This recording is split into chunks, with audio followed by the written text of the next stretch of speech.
Assalamualaikum warahmatullahi wabarakatuh. Alhamdulillahirabbil alamin wassalatu wassalamu ala asrofil anbiya wal mursalin wa ala alihi wa ashabihi rasulillahi ajmain. Amma ba'du.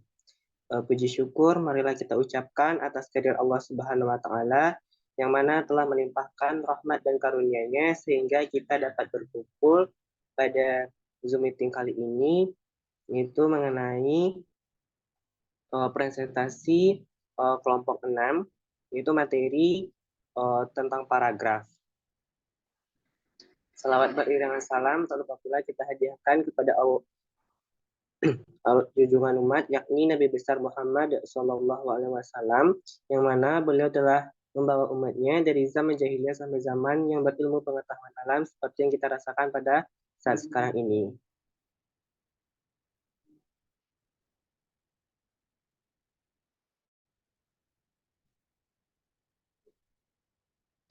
Yang terhormat Ibu Ramadhani Fitri, MPD selaku dosen pengampu mata kuliah penulisan karya ilmiah, serta teman-teman yang menyaksikan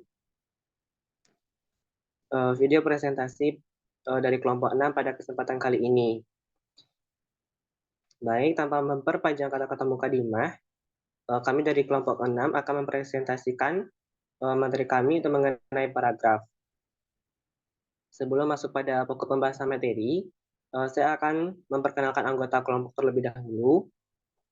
Pertama, saya sendiri, Edi Susanto, sebagai moderator dengan NIM 2103-1012. Selanjutnya, Narulita Faharani dengan NIM 2103-1145. Selanjutnya, Rabiatul Adawiyah dengan NIM 2103-1087. Rekan saya, Rabiatul Adawiyah, tidak dapat hadir pada kesempatan kali ini dikarenakan beliau sakit. Selanjutnya itu ada Rossi Ramadhani dengan NIM 2103-1093.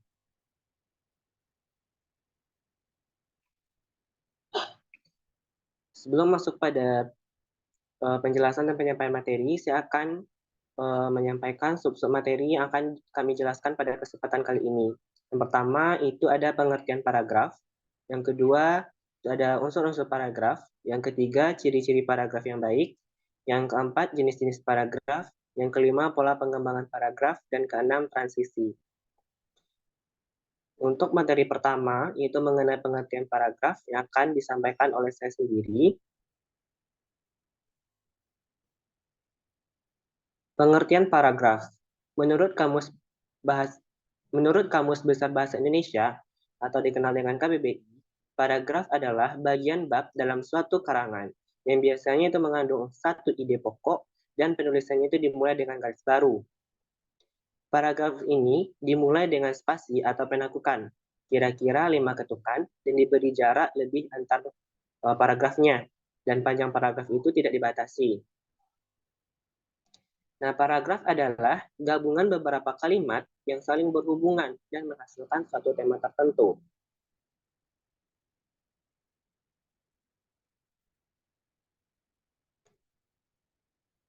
Pengertian paragraf menurut ahli kebahasaan yang bernama Rahman menyatakan bahwa paragraf itu merupakan bagian dari sebuah karangan yang di dalamnya itu terdapat lebih dari satu kalimat yang membahas suatu tema tertentu dengan ide pokok sebagai pengendalinya.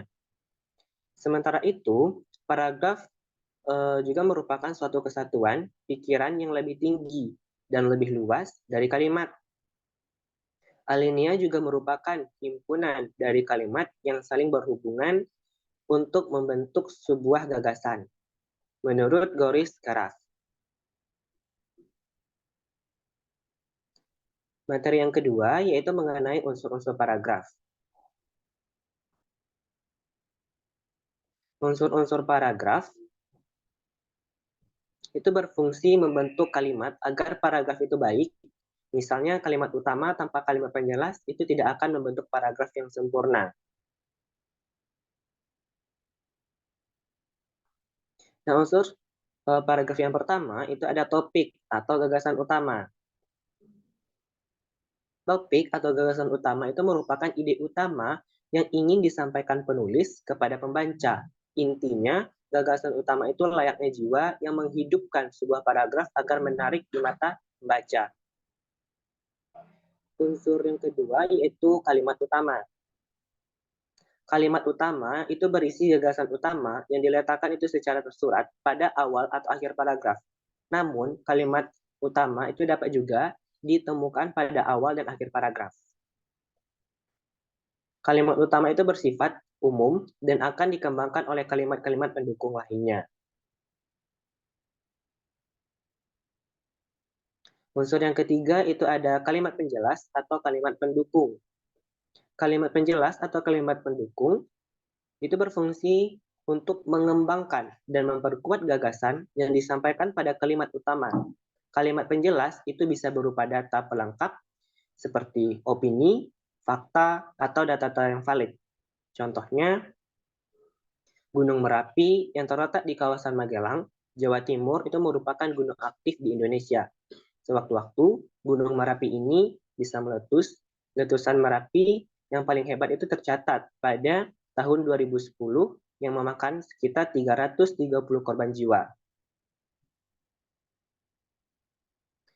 Unsur paragraf yang keempat itu ada konjungsi atau kata penghubung. Konjungsi atau kata penghubung dalam bahasa Indonesia itu ada dua. Yang pertama itu ada konjungsi intrakalimat dan yang kedua itu ada konjungsi antar kalimat. Untuk konjungsi intrakalimat itu merupakan kata sambung yang berfungsi untuk menghubungkan kata dengan kata, frasa dengan frasa, serta klausa dengan klausa dalam satu kalimat. Misalnya, dan, sehingga, agar, sebelum, dan lainnya. Untuk contoh kalimat yang menggunakan kata penghubung atau konjungsi itu sebagai berikut. Kami menyiapkan jaket dan kaos kaki sebelum pergi ke Malang.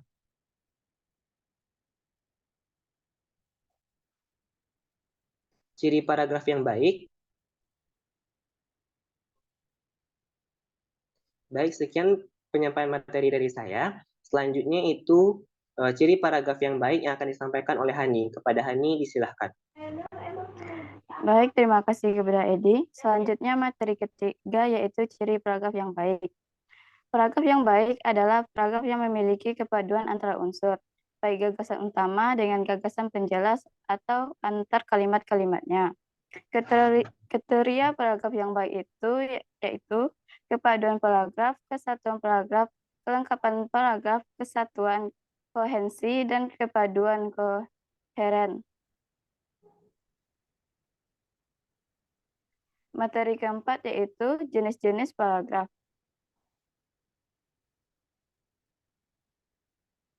Yang pertama yaitu deskriptif, yaitu paragraf ini bertujuan menggambarkan bentuk, rupa, dan sifat, atau corak objek pengamatan berupa orang atau benda, serta berupa tempat.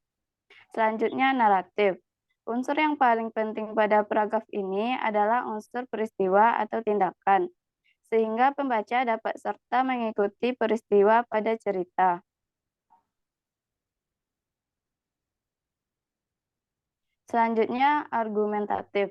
Berisi ide atau gagasan yang diikuti alasan kuat untuk meyakinkan pembaca dengan isinya.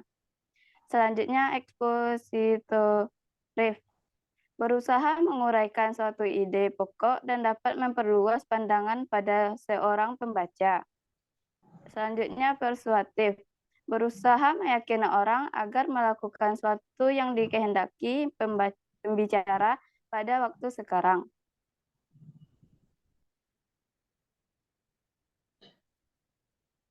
Selanjutnya materi kelima, pola pengembangan paragraf. Yang pertama yaitu pola pengembangan paragraf perbandingan. Paragraf perbandingan adalah paragraf yang kalimat topiknya berisi perbandingan dua hal. Kalimat topik tersebut kemudian dikembangkan dengan merinci perbandingan tersebut dalam bentuk yang konkret atau bagian-bagian kecil. Contohnya, minat baca masyarakat Indonesia harus ditingkatkan dan buta aksara harus terus diberantas. Peningkatan minat baca perlu perlu dilakukan karena pada masa perkembangan teknologi, masyarakat banyak disuguhi informasi di berbagai media. Media itu harus dimanfaatkan masyarakat untuk meningkatkan pengetahuan.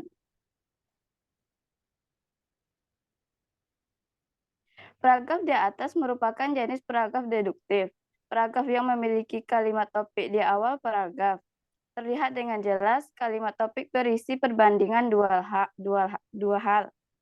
Kalimat topik tersebut membandingkan minat baca masyarakat Indonesia harus ditingkatkan dan buta aksara harus terus diberantas. Kemudian kalimat pengembang merinci kalimat topik supaya pembaca lebih memahami isi teks tersebut. Yang kedua yaitu pola pengembangan paragraf pertanyaan. Paragraf yang kalimat topiknya dapat dijelaskan dengan kata tanya. Contohnya, lalu apakah dampak negatif dari pemakaian sebuah ponsel murah tersebut? Kita mungkin jarang bahkan tidak mau tahu apa saja efek negatif yang nantinya kita terima. Namun sebagai manusia tentu kita perlu tahu apa saja yang akan berimbas pada kita. Ponsel merupakan salah satu alat komunikasi yang bisa memancarkan suatu sinar radiasi. Sinar ini dipercaya dapat menimbulkan penyakit kanker apabila terlalu banyak terkena tubuh kita. Apakah selama ini kita menyadari bahwa sinar tersebut terus-menerus mengenai tubuh kita ketika kita menelepon serta melakukan suatu percakapan melalui ponsel? Sinar tersebut masuk melalui telinga dan sekaligus secara berkala akan mengganggu cara kerja otak kita. Paragraf di atas merupakan jenis paragraf deduktif. Paragraf yang memiliki kalimat topik di awal paragraf yang terdapat pada kalimat, lalu apakah dampak negatif dari pemakaian sebuah ponsel murah tersebut? Kalimat tersebut merupakan kalimat pertanyaan yang selanjutnya dipaparkan ke dalam kalimat pengembang. Kemudian kalimat pengembang menjelaskan tentang pertanyaan tersebut, yakni tentang pengertian ponsel dan dampak negatif dari ponsel sehingga pembaca dapat memahami bacaan dengan baik.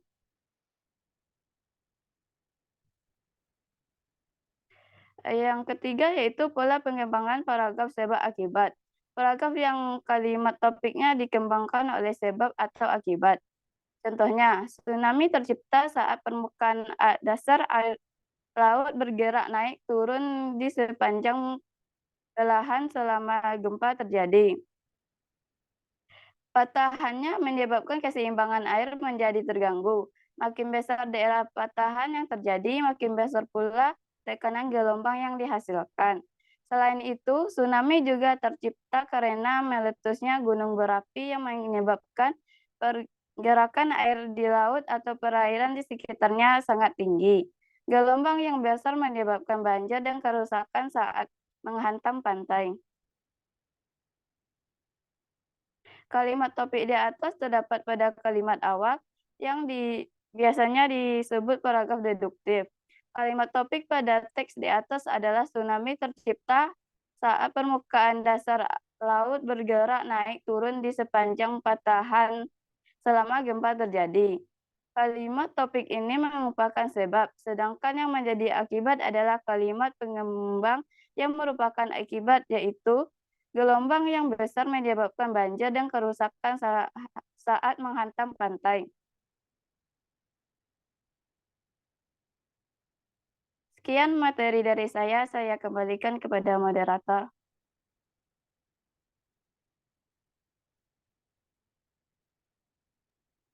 Baik, terima kasih kepada Hani yang telah menyampaikan materinya.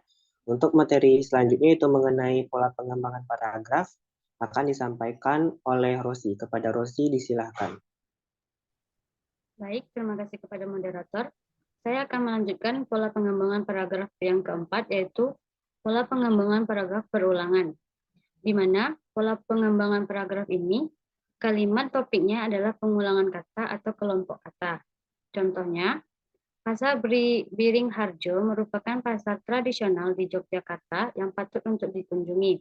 Pasar ini telah menjadi pusat kegiatan ekonomi selama ratusan tahun dan keberadaannya mempunyai makna filosofis. Pasar yang telah berkali-kali dipugar ini melambangkan satu tahapan kehidupan manusia yang masih berkutat dengan pemenuhan kebutuhan ekonominya. Selain itu, Beringharjo juga merupakan salah satu pilar Katut Tunggal Satu, terdiri atas Kraton, Alun-Alun Utara, Kraton, dan Pasar Beringharjo yang melambangkan fungsi ekonomi.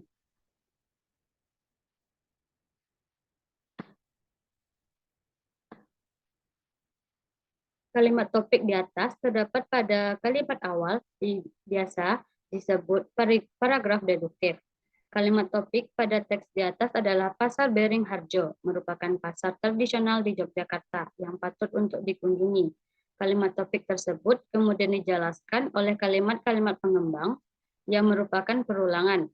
Kalimat topik ini dikembangkan dalam beberapa kalimat penjelas dengan mengulang-ulang kata pasar. Yang kelima yaitu pola pengembangan paragraf. Contohnya, paragraf yang kalimat topiknya dikembangkan dengan contoh-contoh. Contoh dari pola pengembangan paragraf ini, pertama, aneka tanaman sayur mayur seperti kacang panjang, cabai kangkung darat, terong, misalnya dapat ditanam di media selain tanah. Khususnya untuk kangkung darat dapat dibudidaya di bumbu yang disulap menjadi semacam pot. Tanaman terong, kencur, dan jahe dapat dibudidayakan di media kantong plastik dan pot. Kalimat topik di atas terdapat pada kalimat awal yang biasa disebut paragraf deduktif. Kalimat topik pada paragraf di atas adalah pertama, aneka tanaman sayur mayur seperti kacang panjang, cabai kangkung darat, dan terong, misalnya dapat ditanam di media selain tanah. Kalimat topik tersebut dijelaskan dengan kalimat-kalimat pengembang berupa contoh-contoh sayur mayur. Kemudian kalimat pengembang menjelaskan lebih rinci mengenai tanaman sayur mayur, sehingga pembaca lebih memahami isi bacaan dengan baik. Yang keenam yaitu pola pengembangan paragraf, definisi, di mana paragraf yang kalimat topiknya berupa definisi, pengertian, atau makna. Contohnya, lingkungan hidup adalah segala sesuatu yang ada di sekitar manusia dan memiliki hubungan timbal balik. Lingkungan hidup ini mencakupi benda hidup seperti manusia, hewan, tumbuhan, dan benda mati, seperti tanah, air, api, batu, dan udara. Jika terpelihara dengan baik, lingkungan hidup itu dapat menciptakan masyarakat yang sehat, aman, tentram, lahir, dan batin. Kalimat topik di atas terdapat pada kalimat awal yang biasanya disebut paragraf deduktif. Kalimat topik pada teks di atas yaitu lingkungan hidup adalah segala sesuatu yang ada di sekitar manusia dan memiliki hubungan timbal balik. Kalimat topik tersebut berisi definisi. Definisi tersebut dikembangkan oleh kalimat-kalimat pengembang agar lebih jelas dan dapat dipahami dengan baik oleh pembaca. Yang ketujuh yaitu pola pengembangan paragraf proses, yakni paragraf yang menguraikan suatu proses, urutan tindakan, atau perbuatan yang menciptakan atau menghasilkan sesuatu. Yang kedelapan itu pola pengembangan paragraf klasifikasi, yakni paragraf yang berisi pengelompokan hal-hal yang mempunyai persamaan atau perbedaan. Contohnya, berdasarkan penyebab terjadinya gempa bumi dapat digolongkan menjadi dua, yaitu gempa tektonik dan gempa vulkanik. Gempa tektonik terjadi karena lapisan kerak bumi menjadi genting atau lunak sehingga mengalami pergerakan. Teori tektonik plat berisi penjelasan dan bahwa bumi kita ini terdiri atas beberapa lapisan batu. Dan contohnya sebagai berikut. Paragraf di atas merupakan jenis paragraf deduktif. Paragraf memiliki kalimat topik di awal paragraf. Kalimat topik paragraf di atas itu adalah berdasarkan penyebab terjadinya gempa bumi dapat digolongkan menjadi dua. Kalimat topik mengelompokkan penyebab terjadinya gempa bumi. Kemudian kalimat pengembang menjabarkan dari klasifikasi kalimat topik tersebut. Yang materi keenam yaitu transisi. Transisi merupakan kalimat topik di awal paragraf. Kalimat topik pada teks di atas adalah berdasarkan penyebab terjadinya gempa bumi dapat digolongkan menjadi dua. Kalimat pengembang menjabarkan dari klasifikasi kalimat topik tersebut. Yang keempat, materi keenam yaitu transisi. Transisi yaitu mata rantai penghubung antar kalimat dalam paragraf atau paragraf dalam satu wacana, berfungsi sebagai pengait antara kalimat dalam satu paragraf untuk menghubung jalan pikiran dua paragraf. Jenis transisi yaitu ada transisi kelanjutan, urutan waktu, klimaks, kontraks, jarak, kondisi ilustri, dan simpulan. Henry Guntur Tarigan dalam buku Teknik Pengajaran Keterampilan Berbahasa tahun 1987 menyebutkan transisi paragraf adalah perekatan satu paragraf dengan paragraf lainnya, penghubung antar kalimat, subbab, dan antar bab. Fungsi dari transisi paragraf yaitu menurut Arif Burhan dalam buku Cara Mudah Menulis Paragraf itu mengatakan bahwa paragraf transisi berfungsi untuk menjembatani satu paragraf dengan paragraf berikutnya. Kalau menurut Wijayanto dalam buku Terampil Menulis Paragraf tahun 2014 menyebutkan wujud transisi dapat berupa kata, kelompok kata, atau paragraf pendek. Contohnya itu seperti benua Australia mengalami kebakaran hutan yang dahsyat pada bulan Juli hingga Maret 2021. Kebakaran terjadi dalam waktu lama karena api yang tidak terkendali akibat cuaca Australia yang panas dan kering. Kata akibatnya adalah transisi yang menghubungkan dua buah informasi pada paragraf. Informasi yang pertama adalah kebakaran hutan yang terjadi di Australia, sedangkan informasi kedua adalah matinya hewan akibat kebakaran tersebut. Sekian materi dari saya kembalikan kepada moderator.